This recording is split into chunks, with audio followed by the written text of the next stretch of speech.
Royal Lodge's secret spill, revealing all the bizarre rituals and outrageous demands. Behind the imposing facade of Royal Lodge, whispers of discontent echo. Former staff recount tales of a household ruled by strict protocols and unpredictable temper. The once polished image of Andrew and Fergie crumbles. Now, stripped of titles and facing eviction, the Duke's eccentricities and Duchess's demands are laid bare. Imagine the hushed corridors, the weight of unspoken rules. A former maid recalls an atmosphere of fear. A misplaced breakfast tray, a slightly mandrel, a skew curtain could unleash Andrew's wrath. While other royals maintained a formal kindness, Andrew stood out for his impatience and entitlement. The palace is initiating a formal process. Andrew Mountbatten Windsor is the new name. His arrogant CE, once shielded by privilege, is now exposed. Even protection officers noted his volatile nature. But the strangest tale involves teddy bears. 72 stuffed toys, each in sailor suits, demanded meticulous arrangement. Every morning, staff faced a bizarre ritual. The bears, largest to smallest, had to be perfectly aligned on his bed. A minated diagram, like a battlefield map, dictated their precise placement. New recruits underwent training to master this absurd task. Each evening the bears were repositioned around the room, including a carefully stacked group in the fireplace. One insider compared the household to a military base. Rules governed every aspect of life: clothes folding, breakfast tea, service, shoe alignment. Public holding was common, dissent unwelcome.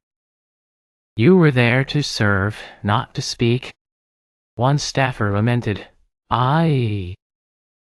Even senior aides acknowledged his infamous temper. The air at Royal Lodge was thick with tension. Staff walked on eggshells, anticipating his next would swing. You never knew which version of him you were going to get, a former worker confessed. Sarah Ferguson's role was equally complex. Initially seen as friendly, her demeanor shifted with mounting scrutiny. One aide described her as warm but high-strung. Palace insiders recall clashes with staff over minor issues. Some found in her charming, others unpredictable. Unlike the gentle Diana, Sarah was impulsive, quick to laugh, but also quick to anger. Yet she sometimes acted as a buffer, calming Andrew's outbursts. She was the only person he seemed to listen to. For years this unusual bond defined their post-divorce life. Now that arrangement is ending. Andrew must vacate Royal Lodge, relocating to a smaller residence on the Sandringham estate. Sarah won't join him. She sold her home earlier, anticipating a continued stay at Royal Lodge. Now she faces an uncertain future. One insider reveals her devastation. Royal Lodge was her sanctuary, her last tie to royal life. The former couple will live apart for the first time in 2 decades. He heads to Norfolk, she searches for a new home. These stories paint a picture of control and ego. Power and privilege overshadowed kindness and respect. Their united front has crumbled. Andrew loses his status, home, and protective royal image. Sarah faces uncertainty without royal privilege or financial security. The revelations expose the reality behind royal grandeur. Andrew's downfall is a consequence of arrogance and excess. Sarah's next move will define her future. Their daughters, Beatrice and Eugenie, have reportedly distanced themselves. Royal sources say they've sought refuge abroad with their families. Eugenie is in Portugal, while Beatrice divides her time between Saudi Arabia and Europe. Both are shaken by recent events. The House of York has fractured, each member retreating. The unraveling of Andrew and Sarah marks a significant shift. Their departure from Royal Lodge signals a new chapter for the Windsor family. The tales of rigid rules and unpredictable tempers serve as a stark reminder.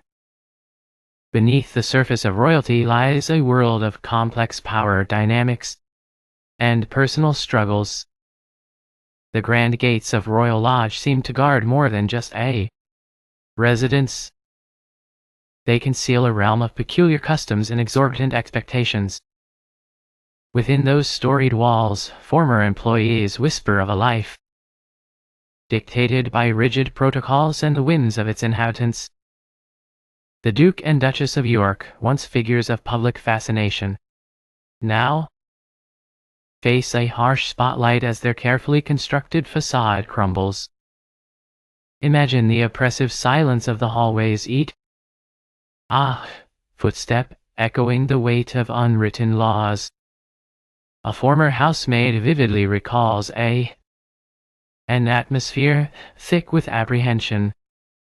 A misplaced teacup, a slightly askew cushion, any minor infraction could trigger the Duke's legendary displeasure. While other members of the royal family were known for their cultivated politeness, Andrew distinguished himself through impatience and a sense of entitlement. The palace is now formalizing the process of stripping him of his reigning privileges, a symbolic renaming to Andrew Mountbatten Windsor. His arrogance, once cloaked in royal prerogative, now stands starkly exposed. Even his security detail privately remarked on his unpredictable temperament. But the most bizarre account centers on his collection of teddy bears. 72 plush toys, each meticulously dressed in lore suits, required precise arrangement every single day. Each morning the staff confronted a ritual so absurd it bordered on the surreal. The bears, arranged from largest to small, Saint had to be perfectly aligned on his bed. A laminated diagram, resembling a military strategy map, dictated their exact positions. New staff members received specific training to master this outlandish task. Each evening the bears were strategically repositioned around the room, including a carefully constructed pile within the fireplace. One former employee likened the household to a tightly controlled military installation. Strict regulations governed every facet of daily life: how clothes were folded, how breakfast was served, how shoes were aligned. Public reprimands were commonplace, and any form of dissent was swiftly silenced. You were there to serve, not to speak, one staff member recalled with lingering resentment. Even senior aides privately acknowledged the Duke's infamous temper. The very air at Royal Lodge crackled with palpable tension. Staff members moved as if walking on eggshells, constantly bracing for his next unpredictable mood swing. You simply never knew which version of him you were going to encounter, a former worker confided. Sarah Ferguson's role in this intrigue drama was equally multifaceted. Initially perceived as approachable and friendly, her demeanor seemed to shift under the ever-increasing glare of public scrutiny.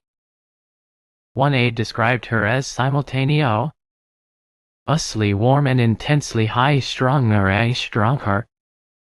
Palace insiders recount numerous clashes with staff over seemingly trivial matters.